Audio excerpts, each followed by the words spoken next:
On a summer morning in 2023, outside of Las Vegas, Nevada, 46-year-old Jonathan Ouellette was found by his mother decapitated in his bedroom. Just a really clean cut, and then there was no head.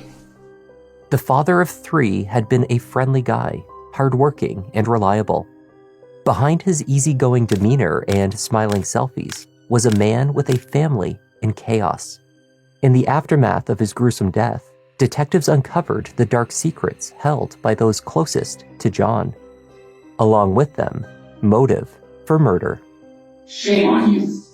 That's terrible. Dracula just have this! Oh, so there's some... I didn't die! So there's some anger now, huh?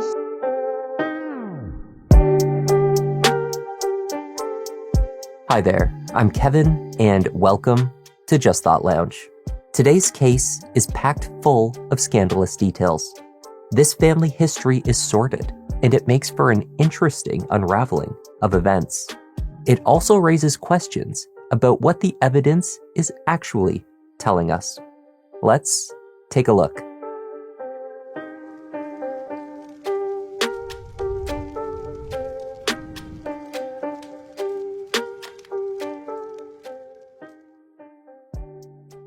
Yoko Ouellette was confused when she awoke on the morning of August 7, 2023, at her home in Henderson, Nevada. Her son, 46-year-old Jonathan Ouellette, appeared to still be in bed at 8 a.m. Yoko peered into his room and saw only the shape of his body under the covers. Receiving no response from her calls to John, she finally entered his bedroom. There, she saw only a motionless body in the bed and puddles of blood. Yoko's boyfriend, Yoshida, the only other person in the house, placed a call to 911. Officers and paramedics arrived at the home in the 2000 block of Paladura Drive before 9 a.m. When responders entered the home, they found John lying on his front in the bed, sheets covering his body. His head had been removed, and it was missing. Okay. Alright. So let's lock this down then. Officers established the house as a crime scene and began taking stock of the bizarre details. First, the obvious, that John's head was nowhere in the house. There was no obvious murder weapon, no implements left behind that could potentially have been used to commit this gruesome crime. Indeed, had the decapitation occurred in the bedroom, there was little evidence left behind. The scene was oddly clean. Next to the bed were John's boxer shorts. He was found to be undressed under the sheets. Amongst other scattered items on the floor were two belts knotted together. These were also discarded near the bed. An empty bottle of ammonia and another of bleach were observed in the hallway outside of the bathroom. A pungent scent, likely from a combination of these chemicals, permeated the lower level of the house. It was strongest in the bedroom. The chemical smell seemed to worsen the longer it was inhaled. As officers struggled with the increasing burning sensation they experienced while breathing the air in the room, they also began to notice what they believed was smoke rising from the bed beneath John. Hey, Sarge, this guy is smoking. And I was like, what? He said, this guy is smoking. There's smoke coming from underneath him. Photos of the scene were taken as rapidly as possible out of fear that a fire may break out at any moment. Thankfully, it did not. John's autopsy revealed that cleaning solutions had been wiped all over his body, causing chemical burns. These injuries were sustained after his death. The same was true of the decapitation. That brutal act had also been post-mortem and was not the injury that killed him. Though, crucially, the medical examiner was unable to determine exactly what had caused his death. The conclusion reached in the autopsy report was that John Ouellette had died of homicidal violence, the exact nature of which was unknown. A forensic expert determined that two different implements were used in the decapitation. The first was a manual tool, which left distinct hesitation marks. The second was a power tool, such as a mechanically powered saw. Had Jonathan Ouellette not been brutally murdered, he would have turned 47 years old that November. John was born at the Yokota Air Base Hospital in Tokyo, where his father was stationed while serving in the U.S. Air Force.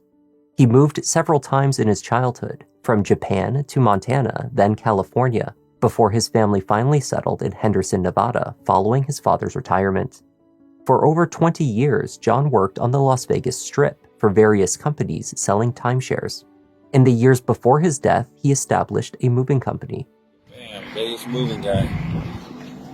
Fucking 6 a.m. The pod motherfuckers coming at 9. Bam. Can't work miracles, but I do magic, motherfucker. As the Vegas moving guy, John's truck and trailer were a regular presence around the Las Vegas Valley. He loved and took pride in his work. A very extroverted and chatty man, he loved nothing more than getting to know his clients and making new friends. Hey, don't touch nothing. I was told you're not allowed to touch nothing. It's the husband.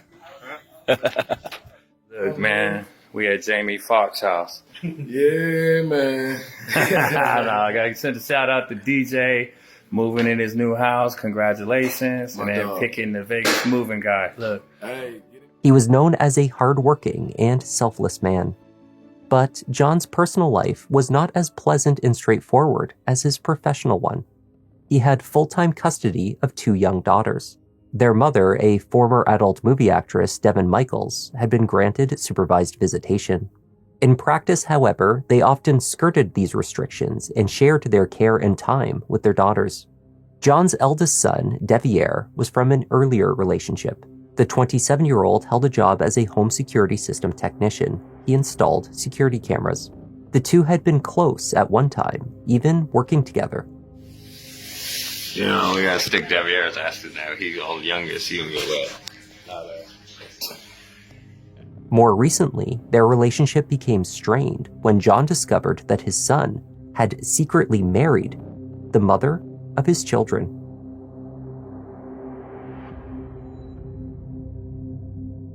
"45-year-old Devin went by many names: Nikki Fairchild, Tracy Tavares, and Sally Bowles. Yoko knew her as Nikki, while friends from her past called her Dee. Hey everyone, it's me, Devin Michaels. We are on our final hour of our open house over here at 9179 Smuggler's Beach Court. It is right off of Blue Diamond in El Capitan. Come say hi. Roughly 18 years his senior, Devin had entered into a clandestine romance with her then 19-year-old stepson years earlier. How much John knew about his son's relationship with Devin is unclear. They had kept the marriage a secret, never informing John's mother, Yoko, for example, that they were even a couple. It was clear that John's eventual discovery of the marriage came as a shock.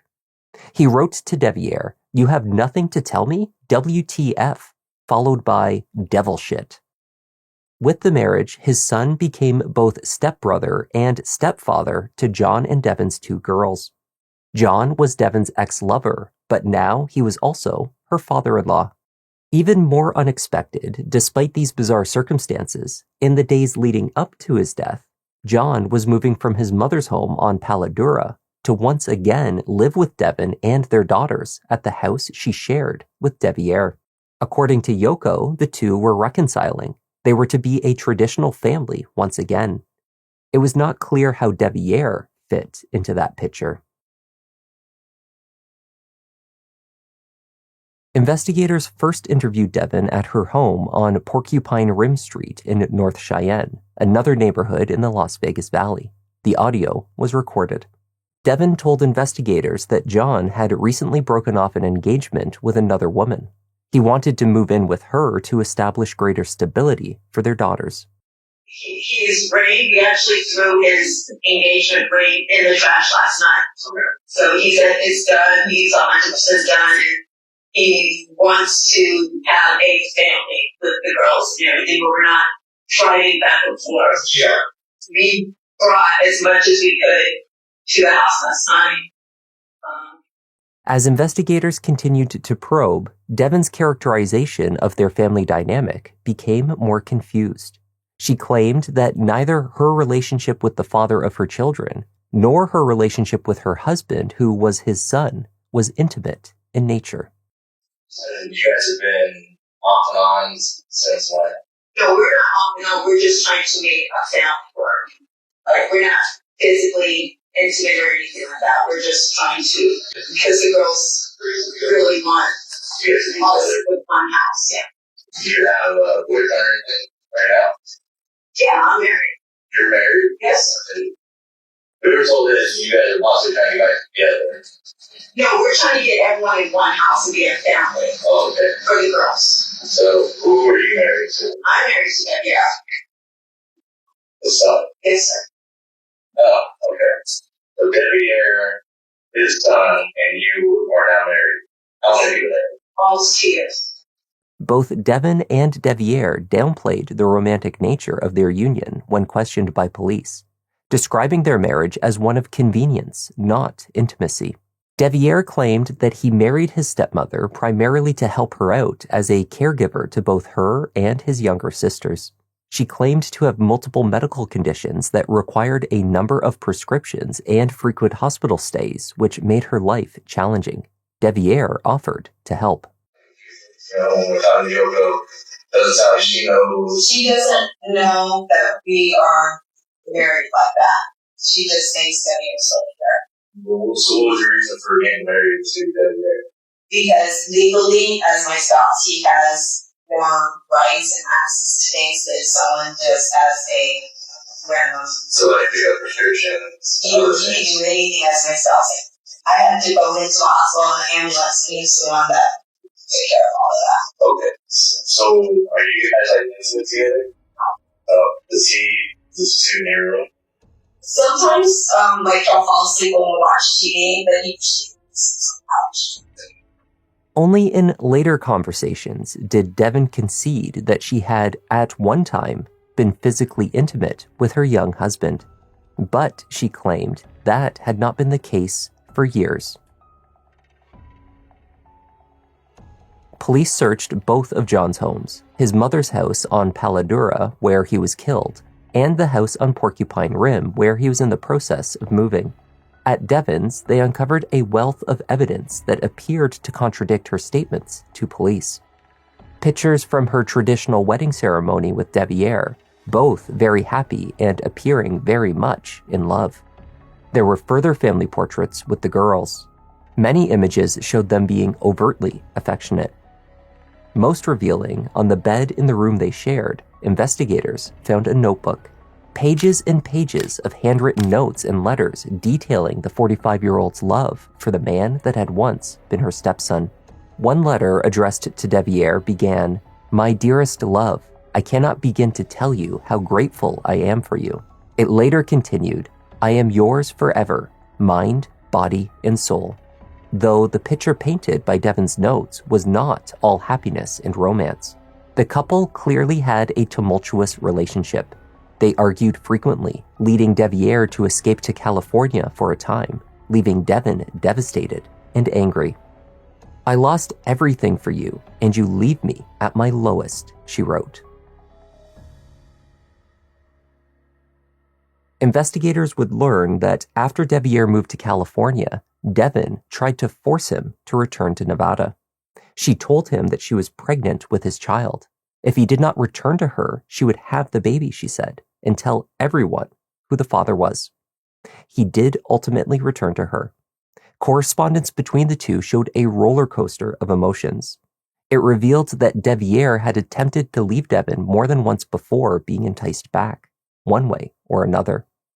Messages showed Devin furious over their arguments and her husband's attempts to leave her. Though at other times, their exchanges showed a young man who appeared passionate and desperately in love, perhaps living a kind of secret fantasy. The house searches cast light on more than just the secret marriage. It revealed further lies told by Devin Michaels in her first conversations with law enforcement. Police searched all of the trash at the Paladura house. They were looking for a weapon, evidence of a cleanup, perhaps an implement used in the decapitation. They found none of these items. They also did not find the engagement ring that Devin claimed to have seen John throw into the trash the day before he died. Why did she lie about that? There were more inconsistencies.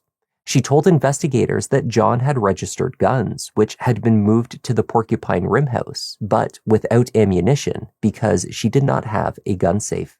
Yet, under the counter in a bathroom, they found exactly that, a gun safe. She lied about that as well. Then, in the back of a dresser drawer which held her underwear, police pulled out a bundle of plastic bags wrapped around a couple of small items. They slowly removed each layer to reveal John's driver's license, as well as his truck keys. Both John and his vehicle were still at his mother's house. Yet these key personal items had made their way back to Devon's home, hidden away in her chest of drawers. Elsewhere in the bedroom, inside of a small backpack-style purse, they located his social security card. Most damning, however, was what investigators first spotted as they approached Devon at her home on Porcupine Rim: a cell phone in the grass close to the driveway. There was a substance smudged on the screen. It appeared to be blood. Testing would later confirm that the cell phone was John's, and the blood tested positive for his DNA. Cell phone location data was used in conjunction with local security camera footage and neighborhood doorbell cameras to piece together the movements of John, Devon, and Deviere in the hours before the beheading. The tracking showed Deviere at home. He was looking after the girls. Devon and John, however, were on the move. They spent John's last day together, shopping for back-to-school supplies for their daughters and moving John's belongings. By 8 p.m., they had arrived at the Paladura house. Devon's Nissan Armada was parked off to the side of the house. They drove John's Vegas moving guy truck back to Porcupine Rim to deliver a load of John's belongings before returning once again to Yoko's home in Henderson on Paladura. They made one additional stop on their way back at a gas station where they fueled up and purchased a few small items. John was captured with a smile on his face as he entered and exited the store. Devon was wearing a white tank top, blue shorts, black sneakers, and carried the same small black bag that was later searched by investigators. After their brief stop, cameras tracked their arrival at Yoko's house at 10:12 p.m. Investigators believed that John was murdered sometime after this point and before Devon left the house 4 hours later at 2:04 a.m. Two events within this time frame were documented. The first was at 11 p.m. when the neighbor's security camera captured an individual unlocking the Nissan, opening the driver's side door, and placing something inside. Both cell phone tracking and the lights from the Nissan shown on camera suggested that the vehicle was then pulled forward slightly to park directly in front of the house, right next to John's truck and trailer, out of view of the camera.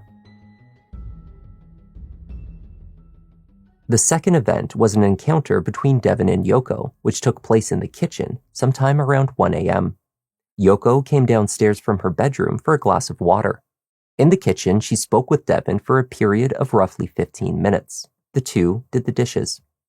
Yoko would later recount that she believed that Devon was surprised to see her, but that there was no blood visible on her. Devon told Yoko that John was asleep in his room. This statement seemed to contradict what Devon told investigators, that John was awake and having a cigarette in the garage when she left shortly after speaking with Yoko. The Nissan left the house just after 2 a.m. Devon and John's cell phones traveled to Porcupine Rim, arriving roughly an hour later. There was only one stop made on that trip, and it was not to an area with a trash bin or a similar location suitable for the disposal of evidence. It was to a pharmacy. At 2:29 a.m., Devon went to a CVS drive-thru to collect a prescription for one of her daughters. Though the view is not completely clear, she appears to be wearing a white tank top, similar to the one she was wearing at the gas station with John hours earlier. Again, just as Yoko had noted an hour before, Devon does not appear to have any blood on her. She is recorded calmly taking a sip of water from her bottle, collecting the medication, and driving away. John was discovered in his bed less than 6 hours later at 8 a.m. On August 15th, roughly 1 week following John's death, Devon was arrested and interrogated by detectives from the Henderson PD. She took them through her last day with John step by step, right up to the point that she collected the prescription at the CVS drive-thru and returned home. But this time, there was an added detail. After they returned to Paladura, she described John lying on his bed while she gave him a massage. She told detectives that he made an unwanted advance. So she walked across the room, picked up an unidentified wooden object from a shelf, and hit him over the head with it. The blow, she said, did not kill him. She knew he was still breathing. Devon claimed that when she left the house that night, John was still alive. She did not decapitate him. I hit him. He was breathing. I did. I didn't know he was breathing. You could tell when a person was breathing. Okay. The chest goes up and down. Okay, you said it was dark. You could still know when someone was breathing. In the dark. It's not pitch dark, but yeah, it's not. So you can't see an area on his head because it's so dark, but you can see his chest moving?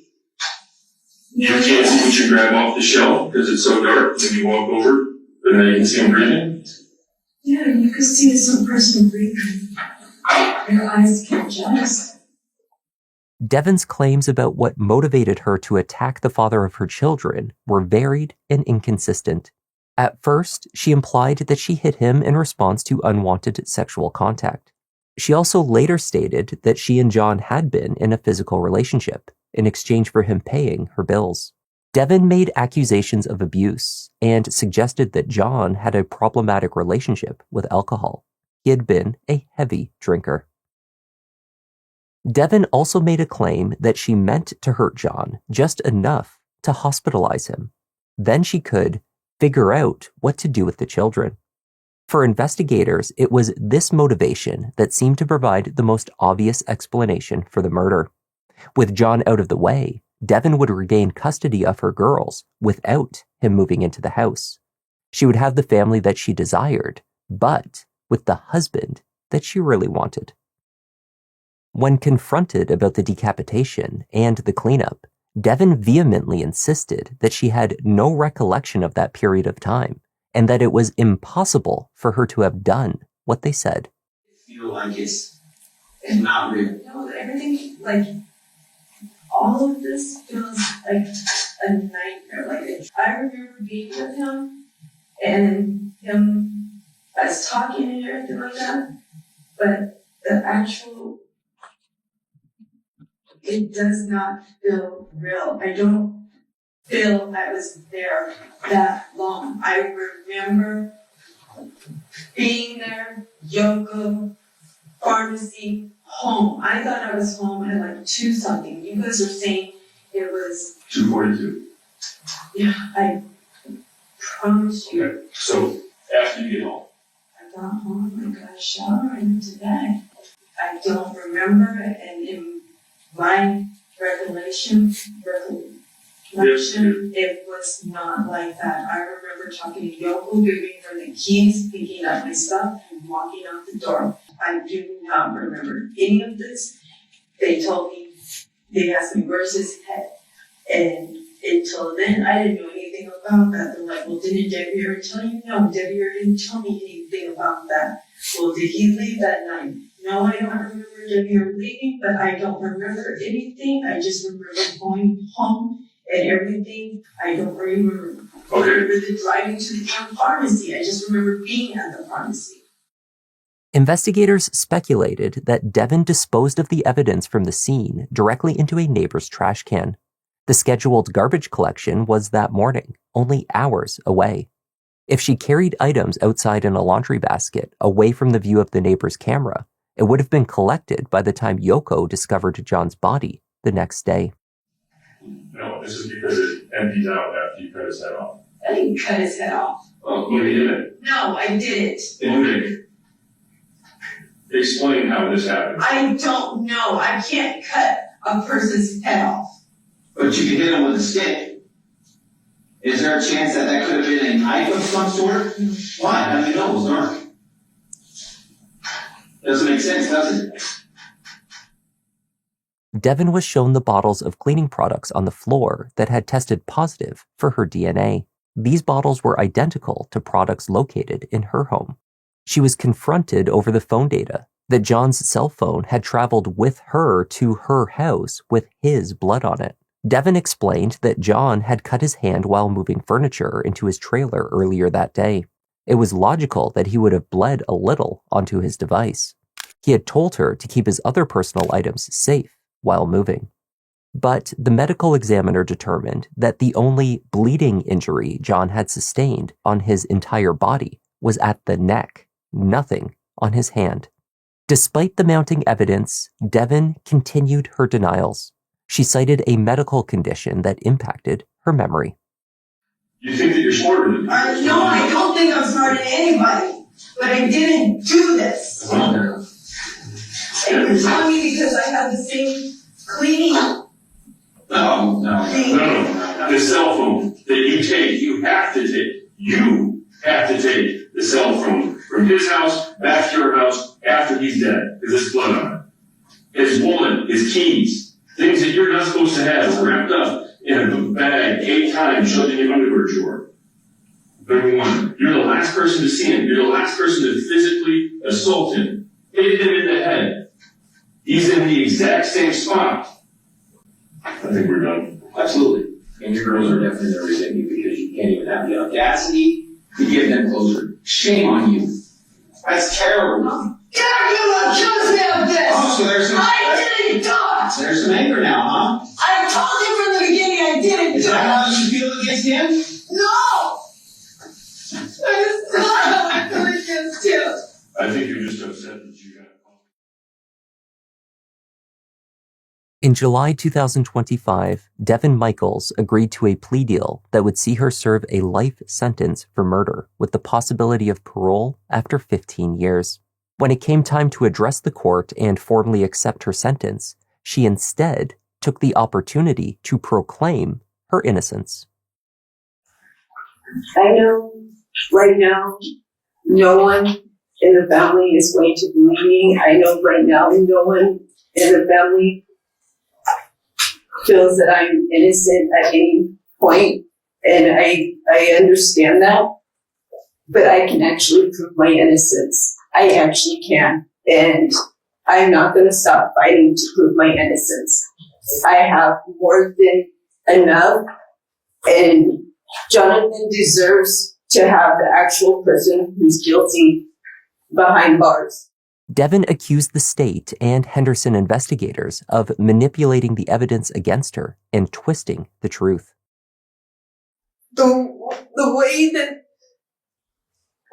they manipulated and altered and deleted things is wrong. They should not be able to do it, and they have. And for you to be able to look me in the eye knowing that the things are altered and you pled guilty, man. Mr. Michael, you are not to address the state. You are to address me. You are. You're addressing Mr. Giordano. You are going to address me. What do you want to say to me? Judge, I'm not comfortable with this record. I'm willing to let her out of the plea if the court is inclined. I don't know how to face this. All right. It's just, this wouldn't be appropriate. I completely understand. Let's go to trial. All right. Ms. Michael, Judge Mr. Giordano says that he's willing to let you out of your plea and he's willing to try this case. And you understand that he's willing to try this case on an open murder. So a jury can convict you of a first-degree murder. You understand that? Or do you want to talk to Mr. Patrick about it? Well, I don't want to talk to Mr. Patrick. He didn't listen to anything I said. Miss Michaels, I need you to understand what I'm saying to you and answer my question. Yes. Do you want to withdraw your plea and go to trial? Yes, please. All right. This plea is going to be withdrawn. Miss Patrick, I need you to have some... The plea deal was withdrawn. Devin Michaels stood trial for the murder of Jonathan Willett in November 2025. Devin went to trial with a new defense attorney, Robert Draskovich, who also presented a new defense. At the center of his argument was the assertion that Devin's young husband, Devier, had killed his father. Draskevich argued that investigators were too quick to discount the son as a suspect. After all, the 27-year-old was poised to lose both his wife and his home if his father moved in and took his place. Cell phone data placed Deviere at home, taking care of his two sisters, or rather his stepdaughters, during the 4-hour period in which the state determined that the murder occurred. But could he not have simply left his cell phone at home? Again, he's ruled out and basically not on the radar because he didn't have the phone on him when his dad was killed. He killed his father.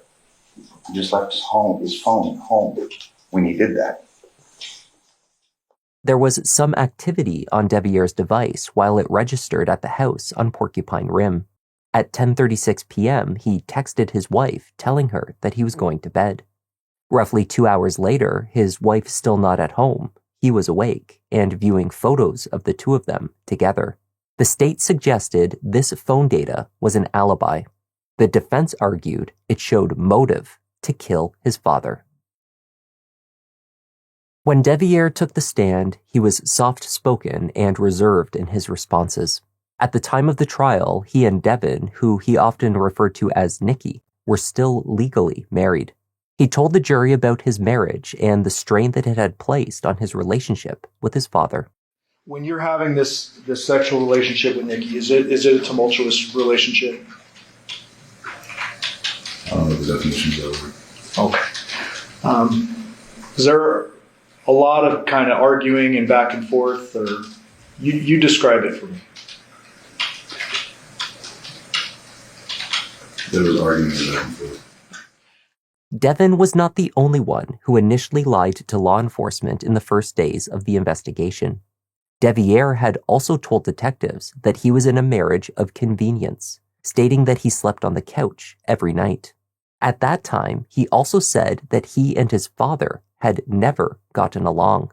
On the stand, however, he testified to a different version of events, admitting that his marriage had been authentic. He also told jurors that he loved his father. They only ever argued when they had worked together. Would you have had any reason to kill him? No, sir. Did you want out of this relationship with Nikki at varying points of time? Yes, sir. And so had your dad moved in and you've been told you got to go stay at a buddy's house and move out or whatever, would that have been a big deal for you at the time? Absolutely. You were asked, were you estranged from your father? And you said, we didn't get along, correct? Only while working, sir, yes. I'm sorry? Only while we worked together. So you're still saying you guys got along just fine, but it was just work related? Anytime I was with him, I had a good time. I see.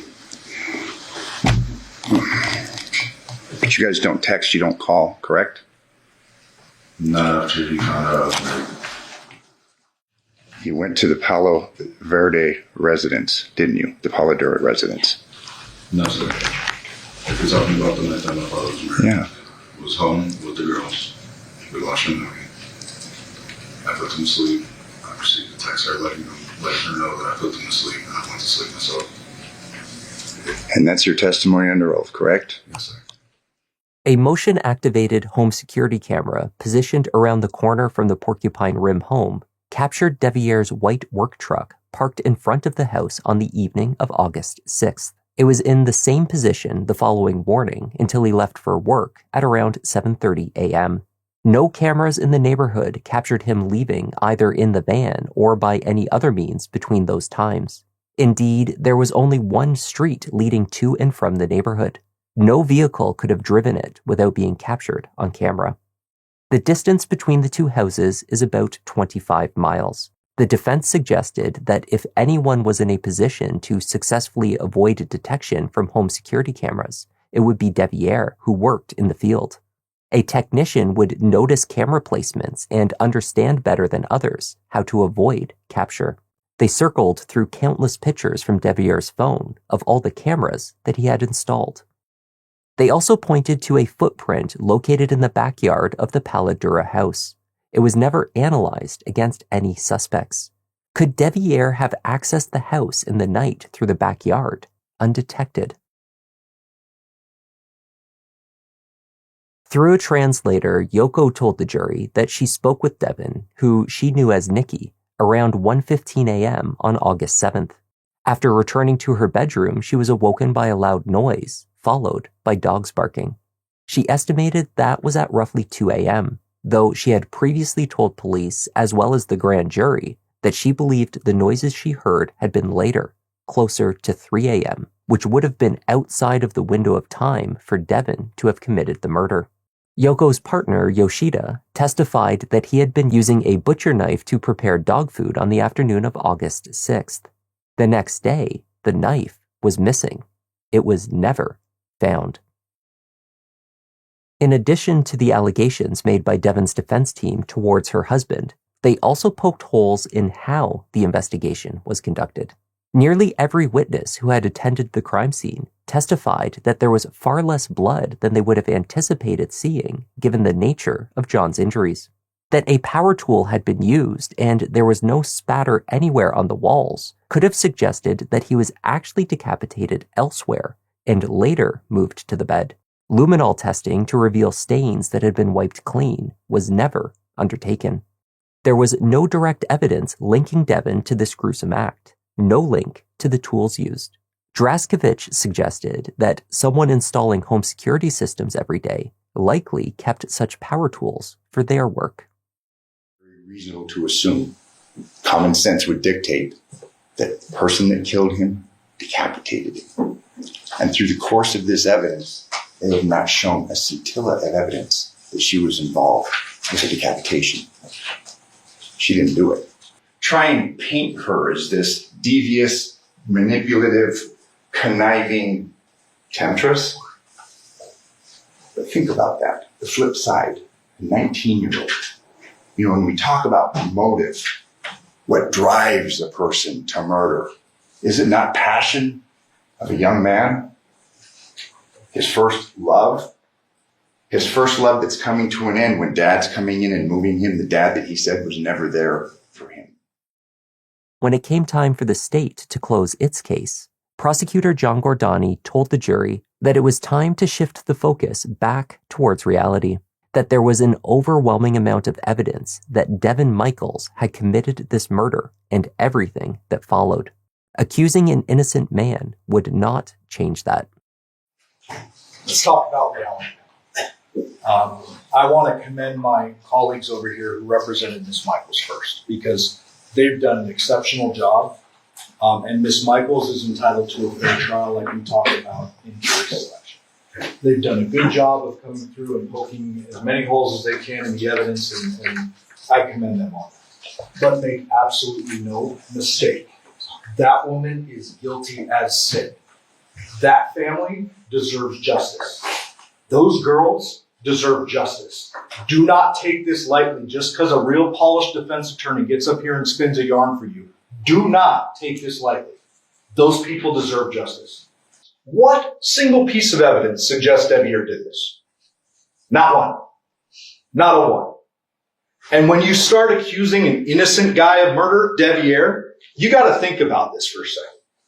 That young man was taken advantage of. She is an experienced woman, much older than Devier. He's a young knucklehead, and I would submit to you that when you heard from him, no disrespect, but that guy's not a criminal mastermind. He's not somebody who snuck out the back of the house, evaded all cameras, he had left his phone behind because he was thinking ahead to what he was going to do, somehow made it all the way across town, even though he didn't have his phone to contact anyone. There's no Uber notifications or pickups or anything suggested. There's no calls, no texts, nothing after 11 o'clock. So who did he contact and when? It was undeniable that there were gaps in the case. There was missing evidence and no specified cause of death. Nonetheless, the bloody cell phone alone was enough to prove who the killer was. There were clearly going to be unanswered questions in this case, right? There's a missing head. There's a missing murder weapon. There's missing implements, no doubt. But think big picture, forest from the trees. Think about reality, right? Just because she ditched the head and therefore the doctors can't confidently say what injury did it, does that mean she gets a reward? Like, does she get to benefit from the actions she took to cover up? Of course not. Does that mean we can't convict her of murder? Of course not. There are no bleeding injuries on his body, except for up here.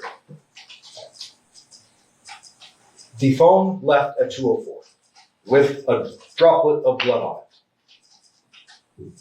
That means the murder happened before 2:04. It had to. Nothing else would make sense. The jury deliberated for just under 2 hours before returning with a verdict. State of Nevada plaintiff versus Devin Jade Michaels, a.k.a. Devin Willett, a.k.a. Nikki Fairchild, a.k.a. Tracy Baker, a.k.a. Tracy Nicole Tavares, defendant. Case number C-23-377239-1, Department 10. Verdict. We, the jury, in the above entitled case, find the defendant, Devin Jade Michaels, as follows. Count 1, murder with use of a deadly weapon. Guilty of first-degree murder with use of a deadly weapon. Dated this 14th day of November, 2025, signed. After refusing her plea deal, Devin Michaels was granted her wish to make her case for innocence in front of a jury. But she never testified, and the evidence that she claimed would prove her innocence was never produced. The judge has set the sentencing date for January 8th, 2026. She faces 51 years to life in prison. Motherfucker asked me yesterday, how do I have so much drive or energy? So I told him, man, the key is happiness, and you gotta do something that you like to do, and it ain't like work. It don't matter if you go to Hawaii, Puerto Rico, don't matter, you're gonna have a fucked up time. But if you have happiness, man, if you're happy, all that shit don't matter, man. I don't be working, I be helping motherfuckers doing the shit I wanna do. So it's not even like work.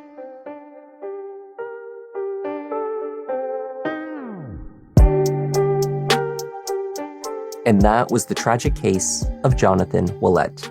Thank you for joining me, and a special thanks this week goes out to the Motivational Channel, Mott57, Mahogany Angel 29, Coffee Black 123, Mr. Quabina 57, Jenna O 5300, Obsessed Dollboy, Charmaine Jeffers, Coding Penguin Pen, and Janique Misty 13, who have all chosen to join our Sherlock Holmes membership. Welcome to the lounge. I'm Kevin. This is Just Thought Lounge, and I'll see you in the next one. Feels like the whole world is online for true crime. Watch him on the run, but it's not a race. Really hard to disappear, poof, without a trace. Sherlock Holmes with it, I put you in your place. Got my smoking pipe, only right, I crack another case like I need that feeling that you brought.